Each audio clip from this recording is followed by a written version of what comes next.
हम तो भाई इंडियन आइडल में जा रहे हैं पार्टिसिपेट करने, तो हमारी तो सिलेक्शन हो जाएगी, सीधे जाके कुछ नहीं करना, नहीं ना। जजमेंट का मतलब क्या होता है कि वहां पर जो आपको जज कर रहे हैं बैठ के, तो वो आपका सिलेक्शन करेंगे ना, कि वो आता नहीं है कि आप मुंबई नहीं आ सकते, तो वही चीज है। अगर जो सिलेक्शन अच्छा कर सकता है, मतलब जो सिंगिंग जिसकी अच्छी है, तो वो मुंबई आ सकता है, और बाकी जिसकी नहीं है वो नहीं आ सकता। ये तो बहुत ही फेमस डायलॉग हो गया है सिंगिंग कंपटीशन का, मेनली तो इंडियन आइडल का यही है डायलॉग कि आप मुंबई नहीं आ सकते या आप मुंबई आ सकते हो। तो ये वही चीज है, जजमेंट सैंपलिंग वही है। आप मेरे हिसाब से मुंबई नहीं आ सकते हैं। तो मेरे को कहाँ आना है?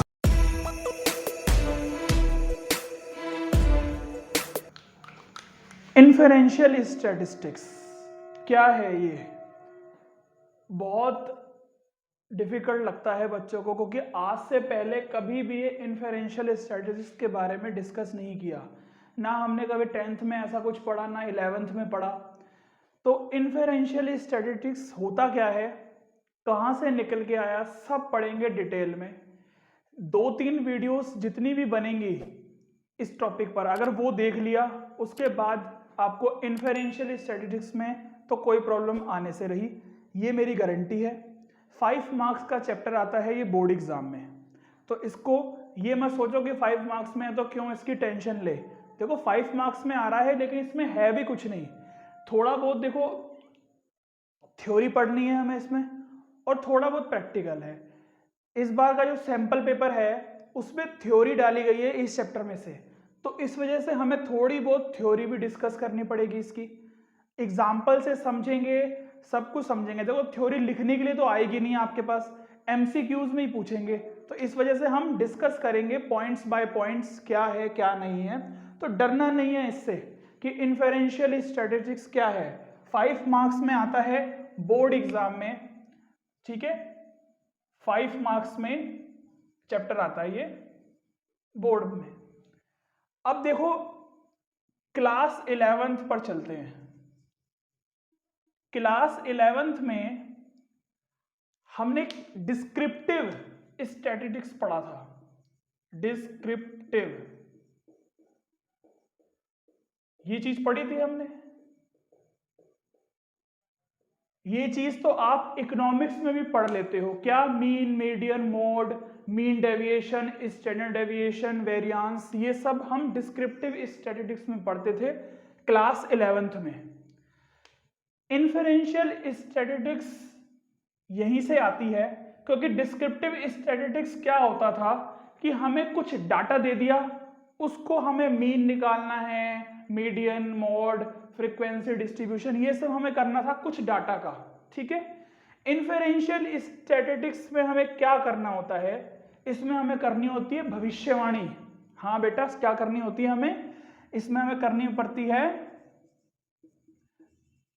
प्रेडिकेशन, जिसको हम क्या बोलते हैं, भविष्यवाणी। हमें भविष्यवाणी करनी होती है इसमें डाटा की, ठीक है। तो अब देख लो कि कितनी बढ़िया काम की चीज है ये इन्फेरेंशियल स्टैटिस्टिक्स। हम भविष्यवाणी सीखेंगे इससे कि फ्यूचर में क्या होने वाला है हम पता लगा लेंगे। देख लो, पढ़ते रहो, बड़ा इंटरेस्टिंग टॉपिक है, मजा आएगा पढ़ने में, तो घबराना नहीं है इससे, ठीक है। इन्फेरेंशियल स्टैटिस्टिक्स क्या होती है कि प्रेडिकेशंस ऑफ डाटा का मतलब क्या है कि कोई भी अगर हमें डाटा दिया गया है उसकी हमें भविष्यवाणी करनी है कि ऐसा अगर होता तो फ्यूचर में क्या होता, ठीक है जी। इतनी बात समझ में आ गई कि इन्फेरेंशियल, अभी तो डेफिनेशन समझाई है कि मतलब एक्चुअल में इन्फेरेंशियल स्टैटिस्टिक्स होता क्या है। प्रेडिकेशंस करना है हमें किसका, डाटा का, फ्रॉम दी डाटा। डाटा से हमें एक अंदाजा लगाना है, भविष्यवाणी करनी है, एक अंदाजा लगाना है। तो इन्फेरेंशियल स्टैटिस्टिक्स हम इसी वजह से पढ़ते हैं, ठीक है जी। डिस्क्रिप्टिव स्टैटिस्टिक्स में हमारे पास क्या होता था, एक बहुत ही स्मॉल क्वांटिटी में डाटा होता था ना, स्मॉल क्वांटिटी डाटा को हमें अरेंज करना था कि अगर हमें स्मॉल क्वांटिटी के कोई डाटा है तो उसको करने के लिए हम डिस्क्रिप्टिव स्टैटिस्टिक्स पढ़ते हैं। इन्फेरेंशियल स्टैटिस्टिक्स के लिए हमें लार्ज क्वांटिटी में प्रिडिक्शन करनी पड़ती है, ठीक है जी, डाटा की। तो इसी वजह से पढ़ा जाता है ये वाला चैप्टर। 5 मार्क्स में चैप्टर आता है बोर्ड एग्जाम में। इंट्रोडक्शन दे दिया मैंने इस चैप्टर का कि एक्चुअल में इन्फेरेंशियल स्टैटिस्टिक्स क्या होता है, इसमें हमें कौन कौन सी टर्म्स पढ़नी है डिटेल में पढ़ेंगे। थ्योरी का भी अगर कोई क्वेश्चन आ जाता है इसमें से एमसीक्यूज, तो आप वो भी इजीली कर लोगे। देखो प्रैक्टिकल का क्वेश्चन इसमें से आगे हम पढ़ेंगे, टी टेस्ट आएगा अभी, उसमें से ही आता है एक थ्योरी का प्रैक्टिकल का क्वेश्चन। तो थ्योरी का क्वेश्चन तो हम साथ साथ पढ़ रहे हैं, उसी में सब कुछ कवर हो जाएगा। तो इसमें हमें कुछ कुछ टर्म्स पढ़नी होती हैं। सबसे पहले हम बात करेंगे पॉपुलेशन की। अब पॉपुलेशन क्या है? पॉपुलेशन नाम सुनते ही सबके मन में तो ये आता है कि भाई ग्रुप ऑफ पर्संस, यानी कि हम जिसमें हिंदी में क्या बोलते हैं पॉपुलेशन को, जनसंख्या। हम ये सोचते हैं कि भाई हमारे इंडिया में 125 करोड़ जनसंख्या है या 130 करोड़ है, तो क्या है कि वो पॉपुलेशन है। ठीक है, वो पॉपुलेशन ठीक है कि ग्रुप ऑफ पीपल्स या ग्रुप ऑफ एनिमल्स, जो भी आप कहना चाहते हो, वो पॉपुलेशन है। बात समझ में आ गई। यहां पर हम इन स्टैटिस्टिक्स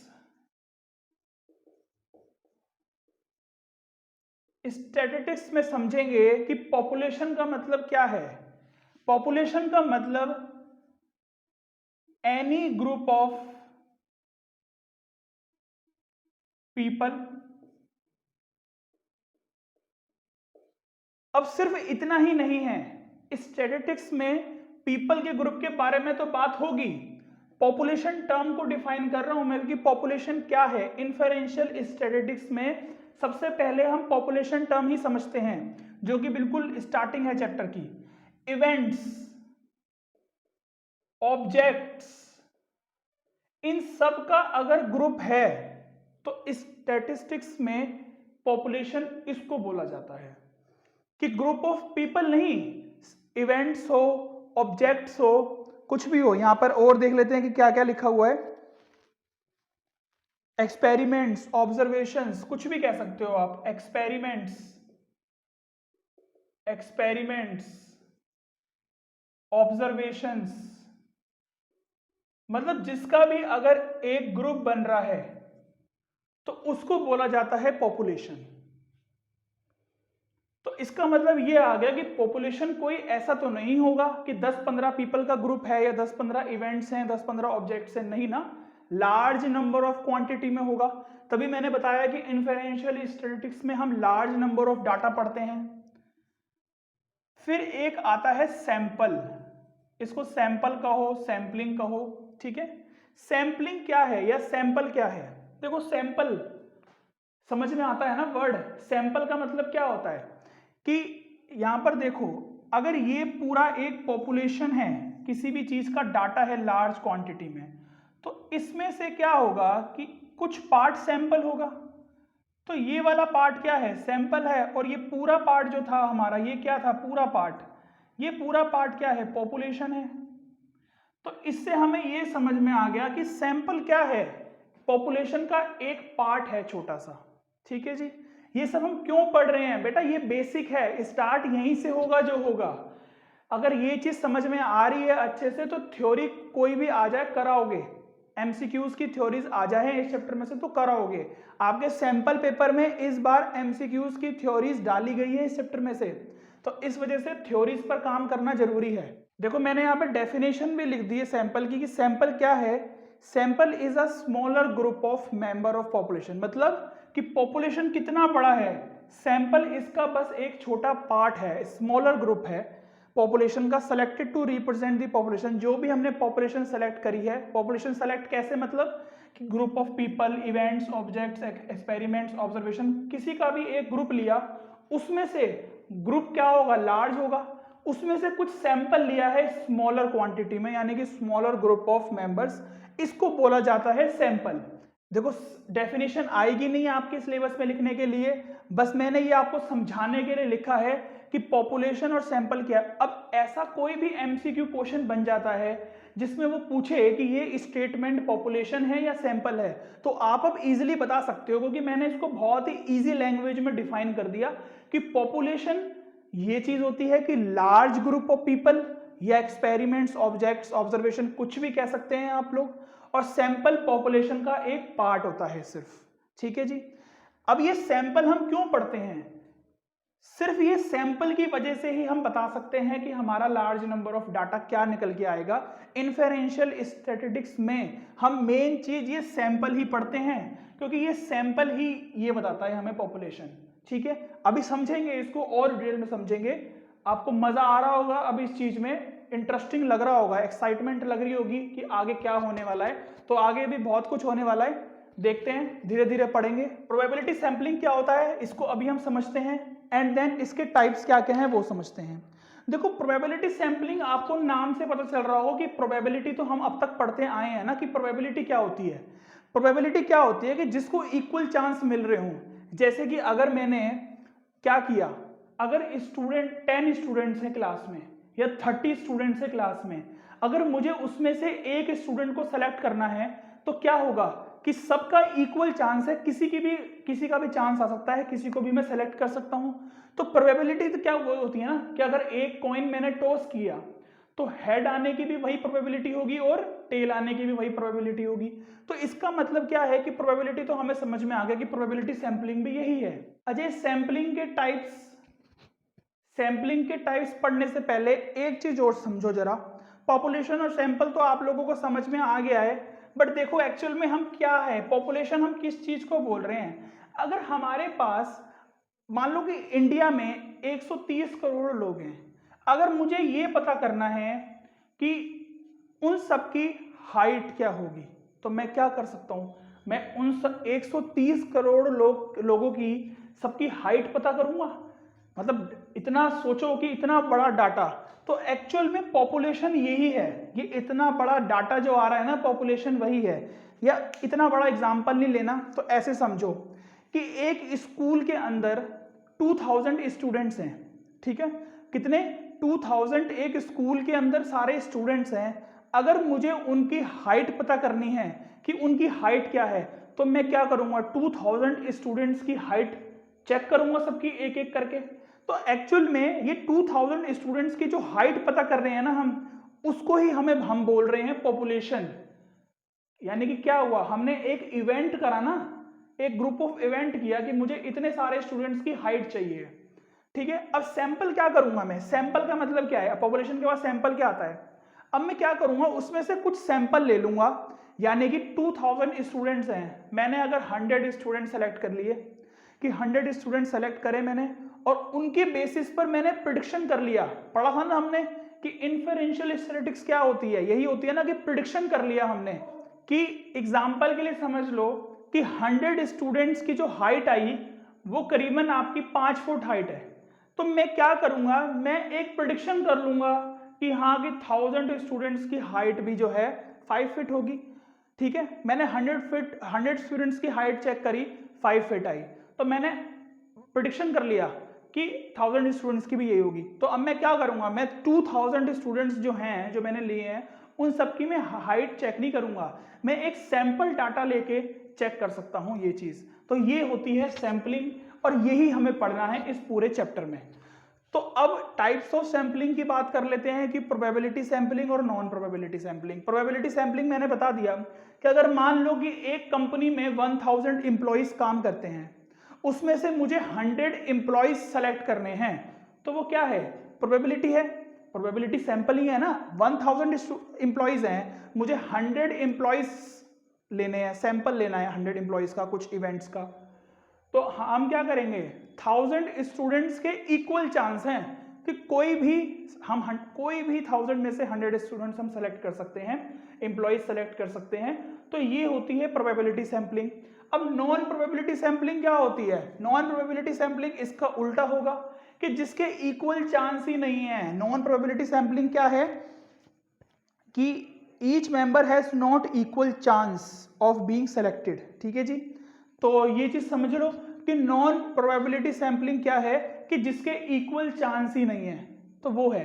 अब जैसे मान लो कि एक कॉइन टॉस किया, अब दोनों तरफ हेड हेड लिखा है, और हम कह रहे हैं कि टेल आने की क्या प्रोबेबिलिटी है। भाई ये तो नॉन प्रोबेबिलिटी हो गया ना, टेल आने की कोई प्रोबेबिलिटी नहीं होगी क्योंकि टेल है ही नहीं उस कॉइन पर। तो ये चीज होती है, जिसको इक्वल चांस नहीं मिलता उसको बोला जाता है नॉन प्रोबेबिलिटी, जिसको इक्वल चांस मिल रहा है उसको बोला जाता है प्रोबेबिलिटी सैंपलिंग। अब इसमें हम टाइप्स की बात कर लेते हैं कि क्या क्या इसमें टाइप्स होते हैं। पहला है सिंपल रैंडम सैंपलिंग, फिर है सिस्टमैटिक सैंपलिंग, फिर है स्ट्रेटिफाइड सैंपलिंग और क्लस्टर सैंपलिंग। अब सिंपल रैंडम सैंपलिंग वही होता है जो एक्चुअल में प्रोबेबिलिटी सैंपल होता है। सिंपल रैंडम सैंपलिंग, देखो ये सब आपकी बुक में लिखा हुआ है, ठीक है ना, बट थ्योरी लिखी होती तो मुझे पता है कि बच्चे नहीं पढ़ते हैं थ्योरी, बहुत आलस करते हैं पढ़ने में, तो इस वजह से मैं सिर्फ आपको एक छोटे छोटे से एग्जाम्पल से इसको समझाऊंगा कि क्या होता है, ठीक है। तो छोटे छोटे एग्जाम्पल से समझते हैं इसको। सबसे पहले एक एक करके समझ लेते हैं कि सिंपल रैंडम सैंपलिंग क्या है। तो अच्छा, ये तो मैंने आपको बता दिया कि सिंपल रैंडम सैंपलिंग क्या है। सिंपल रैंडम सैंपलिंग एक्चुअल में यही है probability sampling, same to same लिखा है ना, सिंपल रैंडम। रैंडम का मतलब क्या होता है कि रैंडमली मैंने कुछ भी सेलेक्ट कर लिया, ठीक है। एक क्लास के अंदर 30 स्टूडेंट्स हैं, मैंने 10 स्टूडेंट्स रैंडमली सेलेक्ट करने हैं, तो क्या है, सबके पास इक्वल चांस है सिलेक्शन का, तो इसको बोला जाता है सिंपल रैंडम सैंपलिंग। नेक्स्ट पढ़ लेते हैं कि क्या है सिस्टेमैटिक सिस्टेमैटिक सैंपलिंग। अब सिस्टेमैटिक सैंपलिंग क्या है, नाम से ही पता चल रहा होगा कि सिस्टेमैटिक, एक सिस्टमैटिक तरीके से होगी सैंपलिंग। क्या, जैसे कि अगर मान लो कि ये भी एक तरीके से सिस्टमैटिक सैंपलिंग का मतलब क्या है, देखो जैसे अगर 40 स्टूडेंट्स हैं, एक एग्जांपल ले लेते हैं हम कि 50 स्टूडेंट्स हैं इन अ क्लास। अब मैंने ये बोल दिया, क्या बोल दिया, कि जिसका 5th रोल नंबर है, सबसे पहले मैंने उसको सेलेक्ट कर लिया कि जो 5th रोल नंबर है उसको मैंने सेलेक्ट कर लिया। उसके बाद मैंने क्या किया कि हर एक, या फिर मैंने ये बोल दिया कि 5 के मल्टीपल्स में मुझे सिलेक्शन करनी है। तो 5 के मल्टीपल्स में क्या हो गया कि इसका मतलब 5th रोल नंबर वाला स्टूडेंट आया, उसके बाद 10th, फिर 15, फिर 20, फिर 25, फिर 30, फिर 35, ऐसे चलता रहेगा। तो ये समझ में आ रहा है कि क्या है, ये सिस्टमैटिक तरीके से हम क्या कर रहे हैं, प्रोबेबिलिटी सैंपलिंग कर रहे हैं, कि मतलब हमने सेलेक्ट तो करना है बट हम सेलेक्ट इस तरीके से कर रहे हैं कि अगर 50 स्टूडेंट्स हैं तो हमने ये कह दिया कि 5 के मल्टीपल्स में आ जाओ, जिनका रोल नंबर 5 के मल्टीपल्स में आता है वो स्टूडेंट्स आ जाओ, सिंपल बात है। तो ये भी सिलेक्शन हो गया, सिस्टमैटिक सैंपलिंग हो गया। कि स्ट्रेटिफाइड सैंपलिंग में देखो, अगर मान लो कि एक कंपनी में 1000 एम्प्लॉइज हैं, जिसके अंदर अगर हम करें तो 700 तो मेल हैं और यहां से 300 फीमेल एम्प्लॉइज हैं। देखो एग्जाम्पल कुछ भी ले सकते हो आप, स्टूडेंट्स ले लो, चाहे उसमें बॉयज और गर्ल्स कर लो, उससे क्या फर्क पड़ेगा। अगर मैंने यहां से ये कहा कि मैंने 100 एम्प्लॉइज सेलेक्ट करने हैं,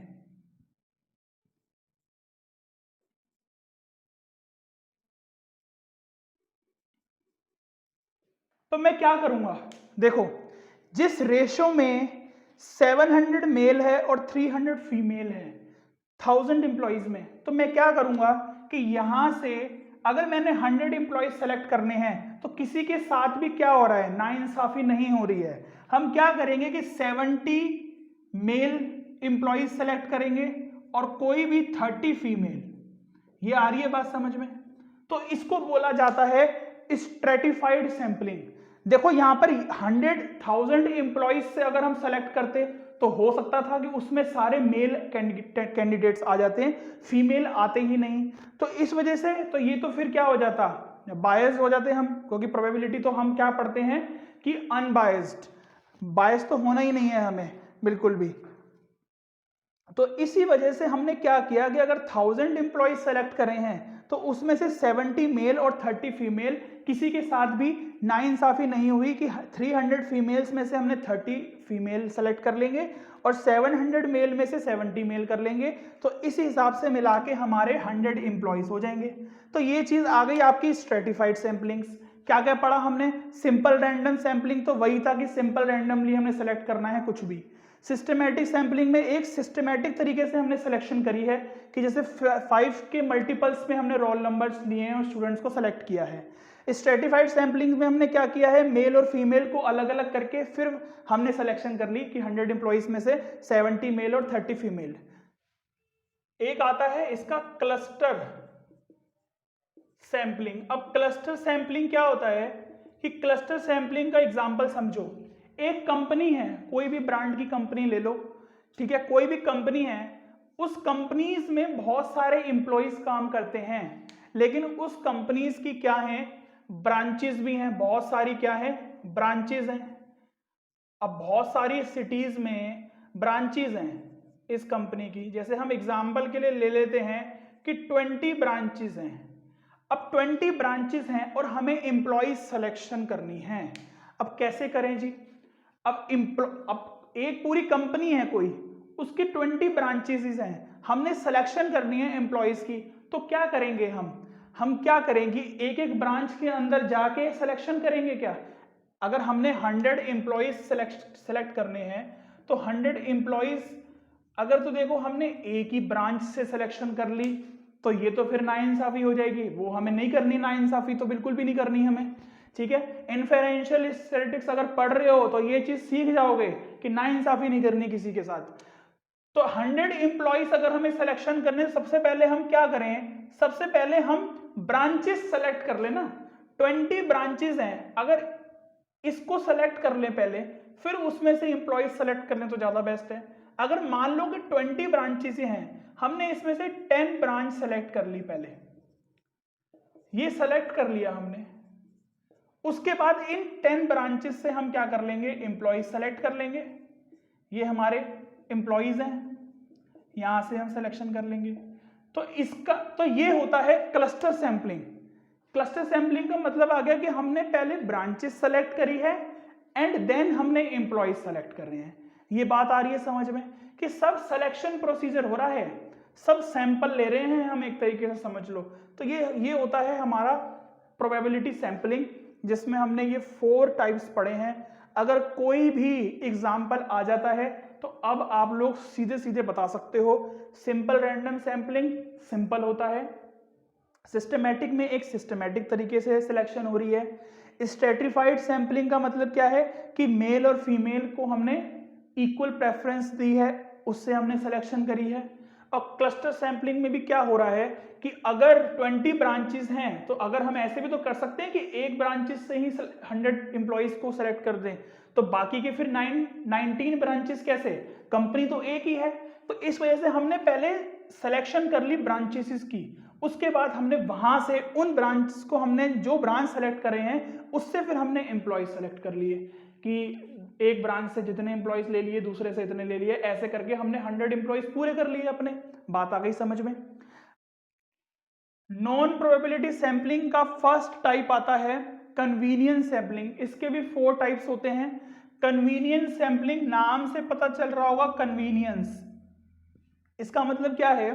कन्वीनियंस सैंपलिंग का मतलब ये है कि अगर मान लो कि मैंने कोई डाटा सेलेक्ट करना है, या फिर एक स्कूल के अंदर मैंने कुछ नंबर ऑफ स्टूडेंट्स का डाटा सेलेक्ट करना है, तो मैं क्या करूंगा कि जो मेरे फेलो स्टाफ्स होंगे, ठीक है, उनसे मैं क्या कहूंगा, उनसे मैं हेल्प ले लूंगा कन्वीनियंटली, कि ऐसा हो जाएगा कि मैंने अपने फेलो स्टाफ से बोला कि आप अपनी क्लास का डाटा ला के दे दो मुझे, दूसरे टीचर से कह दिया, स्टाफ से कह दिया कि आप मुझे अपनी क्लास का जो भी है उसका डाटा लेके दे दो। तो इससे क्या हुआ कि मैंने सबसे अलग अलग डाटा ले लिया, तो कन्वीनियंटली क्या हो गया कि मैंने गैदर कर लिया डाटा को। तो ये होता है कन्वीनियंस, यानी कि कन्वीनियंटली मैंने सैंपलिंग कर ली, कन्वीनियंटली मैंने डाटा कलेक्ट कर लिया। तो ये एग्जांपल होता है कन्वीनियंस सैंपलिंग का। दूसरा आता है वॉलंटियर। अब वॉलंटरी रिस्पॉन्स सैंपलिंग का मतलब क्या है? देखो ये भी कन्वीनियंस सैम्पलिंग से मिलता जुलता है। वॉलंटरी, इस पे जाओ कि ये वर्ड क्या है। इसका मतलब क्या होता है कि जैसे कि मान लो कि मैंने कोई स्टूडेंट्स के हाइट का डाटा या मार्क्स का डाटा लेना है, ठीक है, तो मैं क्या कहूँगा कि मैंने एक वॉलंटरी तरीके से, मैं कुछ नहीं कहूँगा, यानी कि स्टूडेंट्स ही जो है मेरी हेल्प करेंगे, वो वॉलंटरी तरीके से मेरी हेल्प करेंगे कि एक क्लास के अंदर एक स्टूडेंट ने अपने सारे जो फेलो स्टूडेंट्स हैं, फ्रेंड्स हैं, उन सबका डाटा उसने कलेक्ट कर लिया और फिर लाके मुझे दे दिया। तो ये होता है वॉलंटरी रिस्पॉन्स सैम्पलिंग। इसी से मिलता जुलता है कन्वीनियंस। इसमें क्या हुआ कि इसमें मैंने अपने फेलो स्टाफ से बोला है कि मतलब मुझे गैदरिंग मिले डाटा में। यहाँ पर वॉलंटरी का मतलब क्या होता है कि खुद से ही स्टूडेंट्स खुद से ही कर रहे हैं। वॉलंटरी का मतलब क्या होता है कि खुद से ही कर रहे हैं स्टूडेंट्स मेरी हेल्प। तो ये चीज समझ में आ रही है आपको। देखो एक आता है जजमेंट सैम्पलिंग। देखो एग्जाम्पल से ही समझ में आ सकती है ये चीजें, डेफिनेशन थोड़ी रटोगे क्या। जजमेंट सैम्पलिंग का मतलब क्या है। अब जजमेंट सैम्पलिंग का मतलब देख लो कि भैया क्या होता है कि अलग अलग सिंगिंग डांस रियलिटी शोज होते हैं, डांस शोज होते हैं। उसमें क्या होता है कि जैसे मान लो इंडियन आइडल, अब ये सिंगिंग कंपटीशन है, इसमें क्या है कि किसी की भी सिलेक्शन हो जाएगी, कोई भी चला जाएगा। ऐसे कल को कोई भी उठ के चला जाएगा कि हम तो भाई इंडियन आइडल में जा रहे हैं पार्टिसिपेट करने, तो हमारी तो सिलेक्शन हो जाएगी, सीधे जाके कुछ नहीं करना, नहीं ना। जजमेंट का मतलब क्या होता है कि वहां पर जो आपको जज कर रहे हैं बैठ के, तो वो आपका सिलेक्शन करेंगे ना, कि वो आता नहीं है कि आप मुंबई नहीं आ सकते, तो वही चीज है। अगर जो सिलेक्शन अच्छा कर सकता है, मतलब जो सिंगिंग जिसकी अच्छी है, तो वो मुंबई आ सकता है, और बाकी जिसकी नहीं है वो नहीं आ सकता। ये तो बहुत ही फेमस डायलॉग हो गया है सिंगिंग कंपटीशन का, मेनली तो इंडियन आइडल का यही है डायलॉग कि आप मुंबई नहीं आ सकते या आप मुंबई आ सकते हो।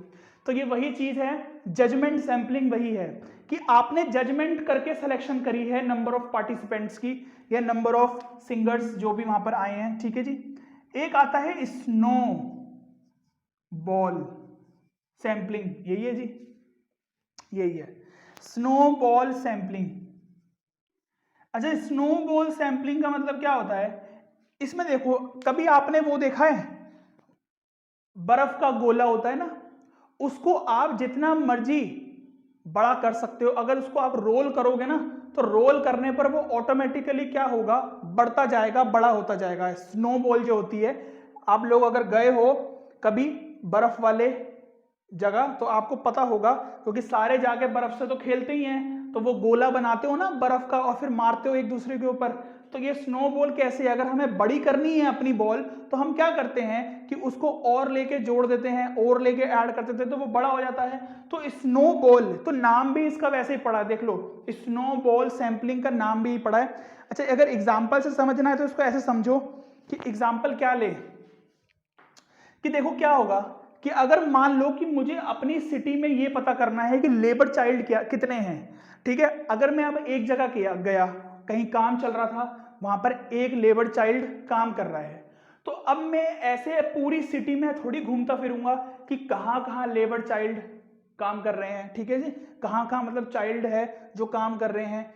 तो मैं क्या करूंगा कि एक के पास गया, अब वो एक चाइल्ड, उसका तो फिर पूरा सर्कल होता है, उनको तो पता होता है कि कौन कहाँ कहाँ उनके फ्रेंड्स काम कर रहे हैं।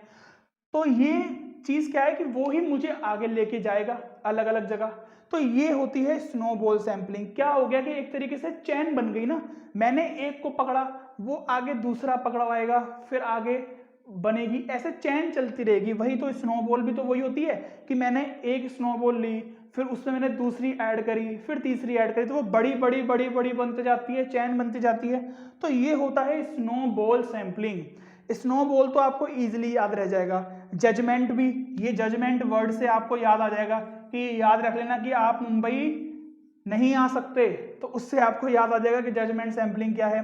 अच्छा, वॉलंटरी सैम्पलिंग क्या है कि ऐसा समझ लो कि कोई हमारी हेल्प कर रहा है डाटा देने में, तो अपने आप हेल्प कर रहा है, वॉलंटरी रिस्पॉन्स। ये दोनों एक तरीके से सिमिलर है, काफी सिमिलर है कि वॉलंटरी में क्या है कि वो खुद से ही मुझे डाटा लाके दे रहे हैं, हेल्प कर रहे हैं मेरा। कन्वीनियंस सैम्पलिंग का मतलब ये है कि मैंने अपने फेलो स्टाफ से बोला है कि आप मुझे अपनी क्लास का डाटा दो और आप मुझे अपनी क्लास का डाटा दो, तो फिर मैंने सबका डाटा क्या कर लिया, एक साथ रख के गैदर कर लिया, तो वो कन्वीनियंटली हो गया ना मेरे लिए। अब मैं ऐसे एक एक क्लास के अंदर जाके एक एक स्टूडेंट्स का डाटा कलेक्ट करूंगा तो वो तो डिफिकल्ट हो जाएगा, तो ये कन्वीनियंटली किया। यहाँ पर वॉलेंट्री का मतलब मैंने समझा दिया कि वो अपने आप ही हो जाता है। तो देखो ये है हमारा पूरा का पूरा क्या, सैम्पलिंग का टाइप्स पढ़े हैं हमने। प्रोबेबिलिटी सैम्पलिंग जिसके हमने 4 टाइप्स पढ़े हैं, नॉन प्रोबेबिलिटी सैम्पलिंग जिसके हमने 4 टाइप्स पढ़े हैं, ठीक है। तो ये था हमारा सैम्पलिंग, टाइप्स ऑफ सैम्पलिंग्स। आगे अभी थोड़ा बहुत थ्योरी और है, पढ़नी पड़ेगी। वीडियो के साथ बने रहो। वीडियो अच्छी लग रही है तो लाइक करो, शेयर करो। इन्फरेंशियल स्टैटिस्टिक्स जिसको भी बहुत डिफिकल्ट लगता है कि ये क्या है, पता नहीं, इसमें टी टेस्ट, नल हाइपोथेसिस वगैरह ये सब चीजें आएंगी आगे, आप कहोगे कि क्या है, बट बेसिक से स्टार्ट करोगे तो मजा आएगा इस चैप्टर को पढ़ने में। अब हम देखते हैं कि रिप्रेजेंटेटिव सैंपल और नॉन रिप्रेजेंटेटिव सैंपल क्या होते हैं। जो हमने प्रोबेबिलिटी सैंपलिंग और नॉन प्रोबेबिलिटी सैंपलिंग आई, उसके बाद ये रिप्रेजेंटेटिव सैंपल टाइप्स ही समझ लो एक तरीके से, कि a representative sample is a subset of population. Subset of population का मतलब क्या हो गया कि रिप्रेजेंटेटिव सैंपल का मतलब क्या है कि पॉपुलेशन का ही एक पार्ट होगा। सबसेट तो पढ़ा है ना आप लोगों ने, सबसेट का मतलब क्या होता था, which accurately represents, reflects or matches the characteristics of the population. It is unbiased in nature. अब समझ में आ रही है ये डेफिनेशन?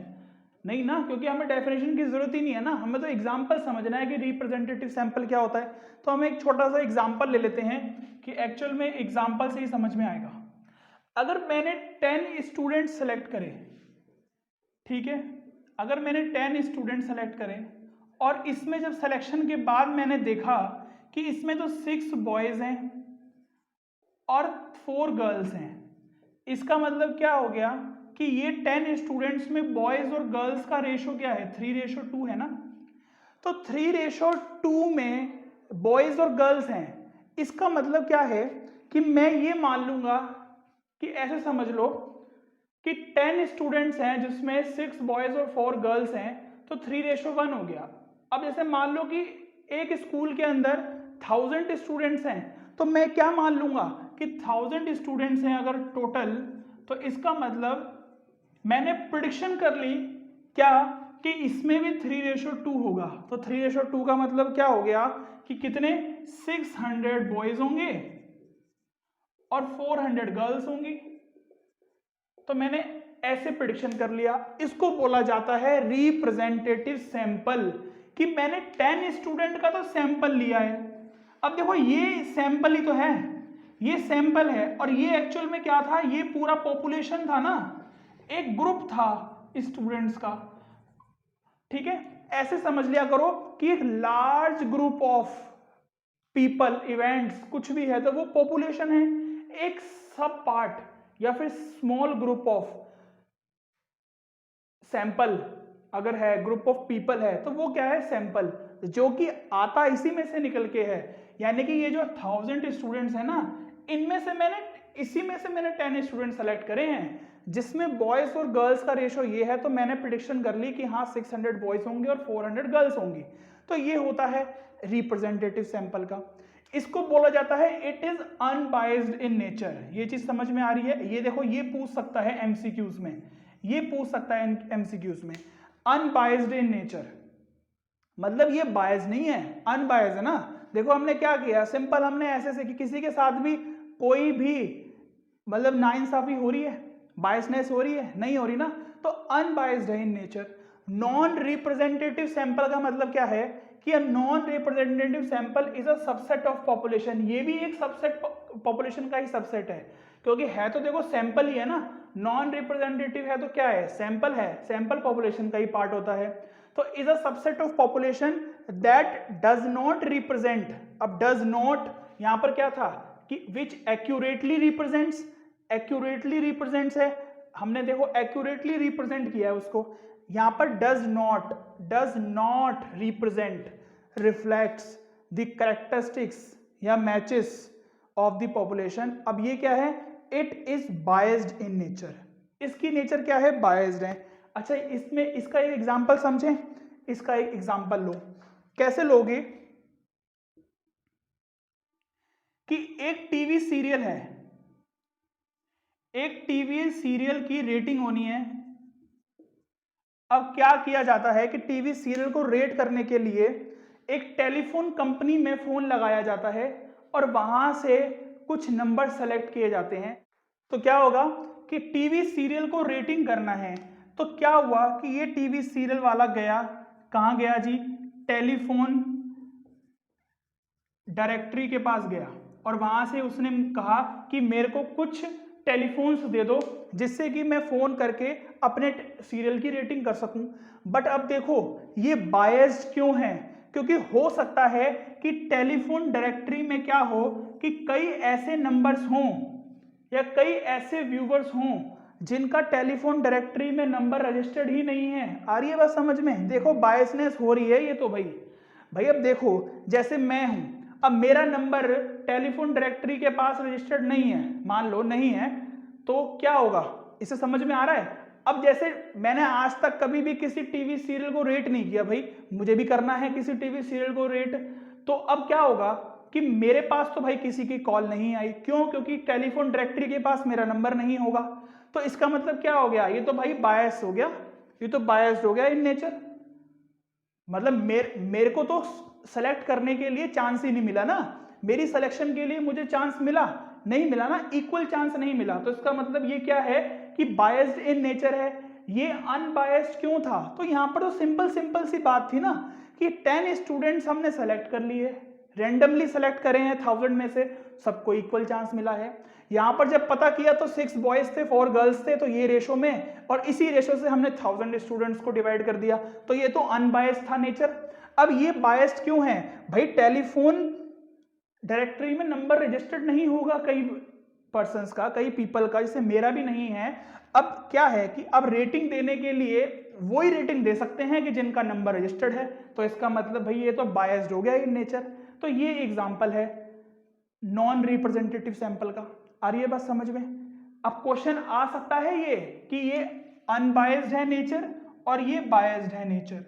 आ रही है बात समझ में? देखो आज की वीडियो सिर्फ थ्योरी पर ही है, अगर आप लोगों ने एक ये वाली वीडियो पूरी देख ली तो मुझे नहीं लगता कि इसके बाद आपको इन्फेरेंशियल स्टैटिस्टिक्स की थ्योरी में कभी कोई प्रॉब्लम आने वाली है, ठीक है?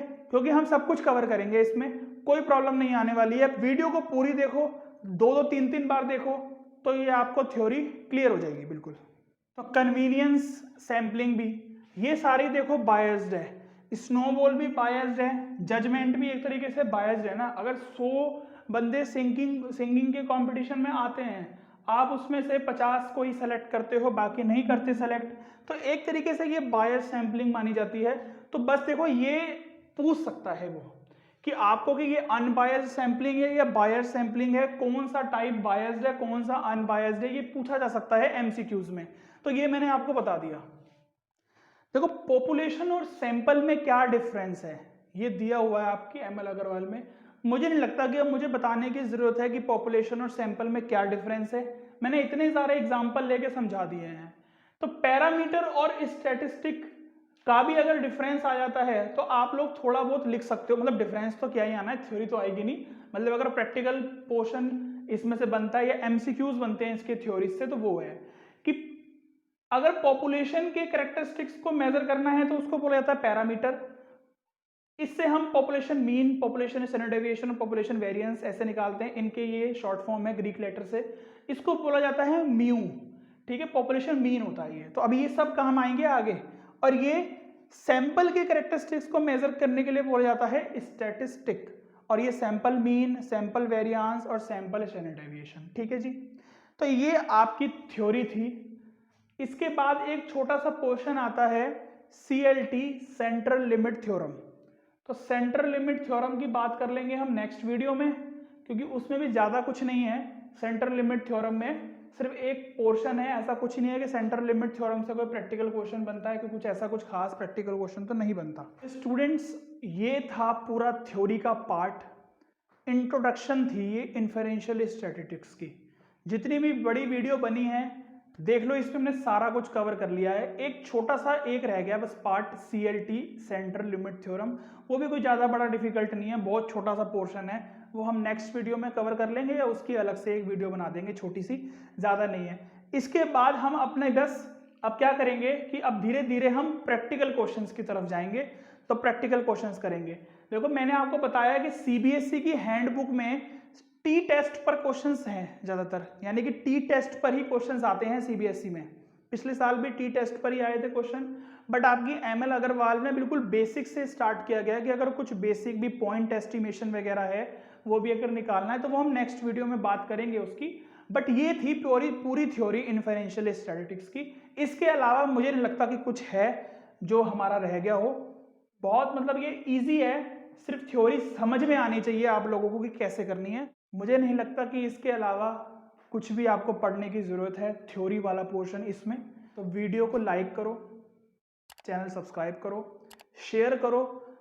ये जितने भी आपके फ्रेंड्स हैं अप्लाइड मैथमेटिक्स के, सबको भेजो ये कि इन्फेरेंशियल स्टैटिस्टिक्स लास्ट ईयर तक किसी को नहीं पता चल रहा था कि एक्चुअल में क्या होता है, बट ये होता है इन्फेरेंशियल स्टैटिस्टिक्स।